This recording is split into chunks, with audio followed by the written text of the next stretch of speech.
Inmediatamente, un empleado con uniforme verde se hizo cargo del coche para aparcarlo. A ambos lados de la calle se encontraban aparcados alrededor de una docena de Rolls Royce. Solo la gente muy rica era socia de Lord's House. ¡Caramba, Mr. Sugar!, dijo el hombre del mostrador, cuyo trabajo consistía en no olvidar jamás una cara. «Oh, hacía años que no le veíamos por aquí». «Oh, he estado muy ocupada», contestó Henry. Subió por la maravillosa escalinata con sus barandillas de caoba labrada y entró en la oficina del cajero. Ahí extendió un cheque por valor de 1,000 libras. El cajero le dio 10 placas de plástico color rosa, grandes y rectangulares, en cada una de las cuales valía por 100 libras. Henry se las guardó en el bolsillo y pasó varios minutos recorriendo los diversos salones de juego para cogerle al tranquilo la cosa, después de una ausencia tan larga. Aquella noche había mucha gente. Mujeres bien alimentadas formaban corro alrededor de la ruleta como rollizas gallinas en torno a la tolva de una alimentación. Las joyas y el oro relucían sobre los pechos y las muñecas de las mujeres. Muchas de ellas tenían el pelo de color azul. Los hombres llevaban smoking y entre ellos no había uno solo que fuese alto. Henry se preguntó por qué aquella clase determinada de hombre rico tendría siempre las piernas tan cortas. Todas sus piernas parecían terminar en las rodillas, sin que hubiera muslos por encima de estas. La mayoría de ellos lucían una prominente barriga, cara colorada y un cigarro entre los labios. Sus ojos brillaban de codicia. Henry se fijó en todo ello.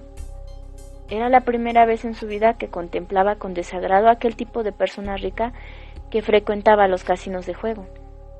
Hasta entonces siempre los había considerado compañeros, miembros de su mismo grupo y clase, pero aquella noche le parecieron vulgares. ¿Sería tal vez que los poderes yógicos adquiridos a lo largo de los 3 años anteriores le habían hecho cambiar un poco?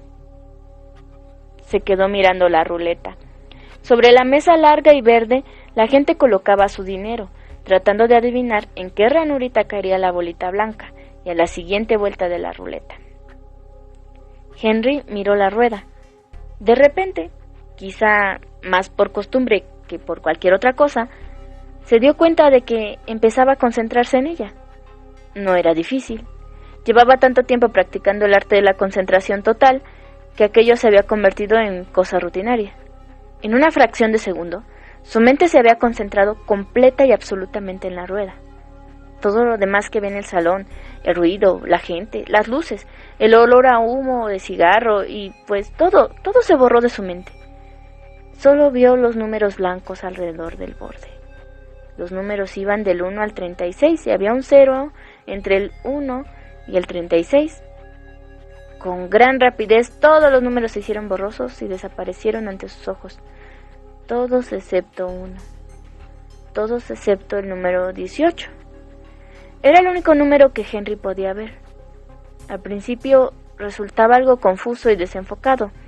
Luego los bordes se hicieron más claros y el blanco cobró mayor luminosidad, mayor brillo, hasta que empezó a relucir como si hubiera una luz detrás de él, y se hizo más grande.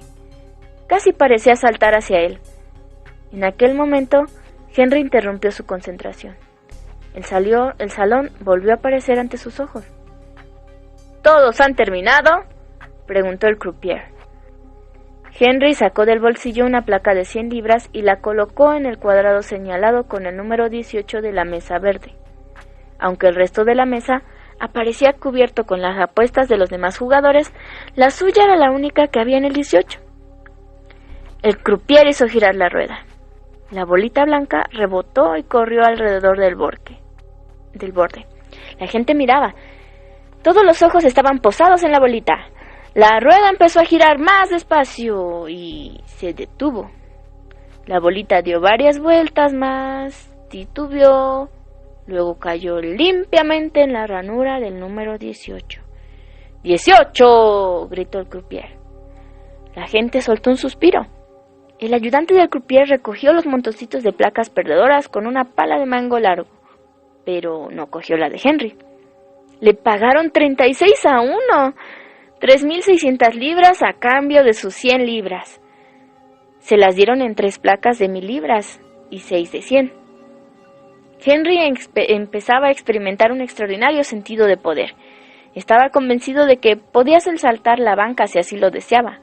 En cuestión de horas podía arruinar aquel tugurio de lujo.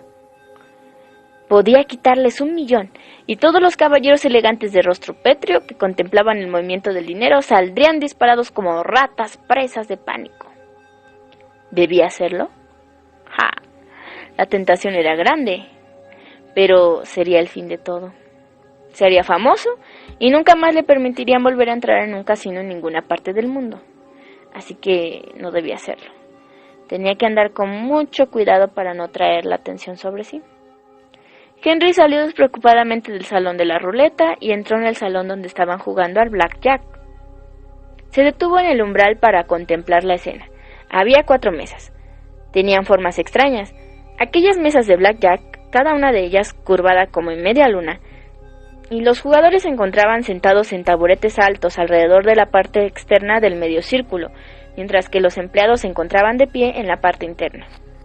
Las barajas de naipes en Lord House utilizaban 4 barajas mezcladas unas con otras, yacían en una caja abierta por el extremo y conocida con el nombre de zapato.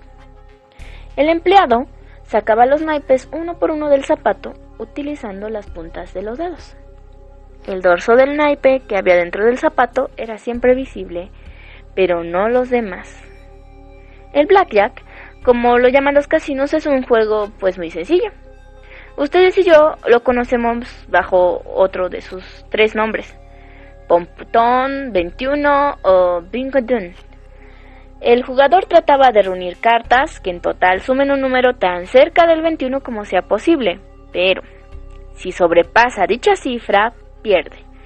Y el que da a las cartas se queda con el dinero. En casi todas las manos, el jugador enfrenta con el problema de sacar otra carta y arriesgarse a quedarse con las que ya tiene. Pero Henry no iba a tener ese problema. En 2 segundos vería el valor de la carta que el empleado le ofreció. No. Henry podría caer en una farsa. En todos los casinos tienen una regla torpe sobre las apuestas en el blackjack que no tenemos en casa. En casa miramos la primera carta antes de hacer la apuesta. Y si es buena, apostamos fuerte. Pero los casinos no te permiten hacer esto. Insisten en que todos los que se encuentran sentados ante la mesa apuestas antes de que se reparta el primer naipe de la mano. Lo que es más, no se te permite incrementar tu apuesta más adelante comprando una carta. Tampoco nada de esto iba a representar un problema para Henry, siempre y cuando permaneciera sentado a la izquierda de que repartía los naipes, porque recibiría la primera carta del zapato al comenzar cada mano, y el dorso del naipe sería claramente visible para él y leería su valor antes de apostar. Henry se quedó de pie en el umbral, esperando tranquilamente que quedase un puesto vacante a la izquierda del empleado que repartía las cartas en alguna de las 4 mesas. Tuvo que esperar 20 minutos, pero al final consiguió lo que quería. Se sentó en el taburete alto y entregó al empleado una de las placas de 1.000 libras que había ganado a la ruleta. «Todo en 25, por favor». El encargado de repartir las cartas era un hombre bastante joven, de ojos negros y piel gris. Nunca sonreía y solo hablaba cuando era necesario. Sus manos eran excepcionalmente delgadas y había como aritmética en sus dedos. Cogió la placa de Henry y la depositó en una ranura de la mesa. En una bandeja de madera colocada ante él había varias hileras de fichas circulares de colores diversos. Fichas de 25, 10 y 5 libras. Puede que un centenar de cada tipo. Con el pulgar y el índice el empleado cogió un montoncito de fichas de 25 libras y lo cogió y lo colocó sobre la mesa. No necesitó contarlas.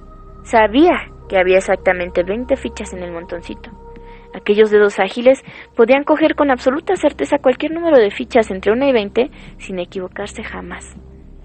El empleado cogió un segundo montoncito de fichas con el que éstas sumaron 40 en total. Las empujó hacia Henry por encima de la mesa. Henry colocó las fichas ante sí y mientras lo hacía echó un vistazo a la primera carta que viene el zapato. puso en marcha sus poderes de concentración y en 4 segundos leyó que era un 10. Así que empujó 8 de sus fichas hacia el centro de la mesa. 200 libras. Era la apuesta máxima que se permitía hacer en el blackjack el North House. Recibió el 10 y como segunda carta recibió 9. 19 en total. Bueno, todo el mundo se aferra al 19. Uno se queda quieto y confiando en que el empleado no obtendrá el 20 o el 21. Así que, cuando llegó otra vez a Henry, el que repartía las cartas dijo 19 y pasó al siguiente jugador. Espere. El empleado se detuvo y volvió a Henry. Arqueó las cejas y le miró con ojos negros y fríos. Oh, ¿desea ir al robo sobre 19? Preguntó sobre cierto sarcasmo. Hablaba con acento italiano y había desprecio, además de sarcasmo en su voz. En la baraja solo había 2 cartas que no romperían un 19. El as, que contaba como 1, y el 2.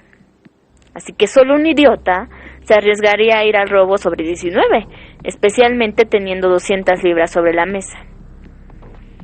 La siguiente carta, que debía ser repartida, era perfectamente visible en la parte delantera del zapato. Al menos el dorso de la misma era claramente visible. El empleado aún no la había tocado. Sí, dijo Henry. Me parece que cogeré otra carta. El empleado, pues, se encogió de hombros y extrajo el naipe del zapato. El 2 de bastos aterrizó limpiamente enfrente de Henry, al lado del 10 y el 9. Gracias, dijo Henry, así está bien. 21, dijo el empleado. Sus ojos negros volvieron a alzarse para posarse en el rostro de Henry, y allí se quedaron, silenciosos, vigilantes, desconcertados. Henry le había trastornado. Nunca en la vida había visto a nadie ir al robo sobre un 19. Aquel tipo lo había hecho con una calma y una seguridad pasmosas y había ganado. Henry captó la mirada del empleado y enseguida comprendió que acababa de cometer una equivocación muy estúpida. Se había pasado de listo. Había llamado la atención sobre sí mismo y no debía volver a hacerlo. En lo sucesivo utilizaría sus poderes con mucha más prudencia. Incluso debía perder deliberadamente de vez en cuando, así como hacer algo que resultara un tanto estúpido. La partida prosiguió. La ventaja de Henry era tan enorme que le costaba mantener sus ganancias en una suma razonable. Una y otra vez pidió una tercera carta cuando sabía perfectamente que la misma le haría perder. Y una vez, al ver que el primer naipe iba a ser un as, puso sobre la mesa la ficha de menos valor de cuantas tenía, y luego se maldijo en voz alta por no haber hecho una apuesta más elevada. Al cabo de una hora, había ganado exactamente 3,000 libras, y allí se plantó. Se guardó las fichas en el bolsillo y se encaminó de nuevo a la oficina del cajero para convertirlas en dinero constante y sonante. Había ganado 3,000 libras en el blackjack y 3,600 en la ruleta, es decir, 6,600 en total. Le hubiese sido igual de fácil ganar 660,000. A decir verdad, se dijo a sí mismo que ahora era casi seguro que podía ganar dinero más rápidamente que cualquier otro hombre del mundo. El cajero recibió sin mover un solo músculo de la cara el montoncito de fichas y placas que le entregó a Henry. Llevaba gafas con montura de acero y los ojos claros que había detrás de los cristales no mostraron el menor interés por Henry. Solo miraron las fichas que viene en el mostrador, bla bla bla, y listo. Aquel hombre tenía también aritmética en los dedos, pero tenía más que eso. Tenía aritmética, trigonometría y cálculo y álgebra y geometría euclidiana en cada uno de los nervios de su cuerpo. Era una máquina de calcular humana con 100,000 alambres eléctricos en el cerebro. Tardó 5 segundos quizá en contar las 120 fichas de Henry. ¿Quiere un cheque por todo esto, Mr. Sugar?, preguntó. El cajero, al igual que el hombre de la entrada, conocía a todos los socios por su nombre. No, gracias, dijo Henry. Me lo llevaré en efectivo. Como guste, dijo la voz detrás de las gafas. El cajero se volvió y se acercó a la caja fuerte que había en la parte posterior de la oficina y que debía contener millones. Para lo que se llevaba en Lord House, las ganancias de Henry eran relativamente modestas. Por aquel entonces los muchachos árabes del petróleo se encontraban en Londres y eran aficionados al juego. Lo mismo ocurría con los turbios diplomáticos del Extremo Oriente y los hombres de negocios japoneses y los corredores de fincas británicos que practicaban la evasión de impuestos. Cada día en los grandes casinos de Londres se ganaban y se perdían, pero sobre todo se perdían, sumas de dinero verdaderamente asombrosas. El cajero regresó con el dinero de Henry y depositó el fajo de billetes sobre el mostrador. Aunque había dinero suficiente para comprar una casa pequeña o un automóvil grande, el cajero jefe de Lord's House no se mostró impresionado. A juzgar por la escasa atención que prestaba a los billetes, hubiérase dicho que le estaba dando a Henry un paquete de goma de mascar. Espera, amigo mío, pensó Henry, mientras iba metiéndose el dinero en el bolsillo. Te espera y ya verás. Y Henry salió de la oficina del cajero. ¿Quiere su coche, señor?, dijo el hombre del uniforme verde que se encontraba en la puerta. Aún no, le dijo Henry. Me parece que antes tomaré un poco de aire fresco. Así que echó a andar calle abajo. Eran casi las 12.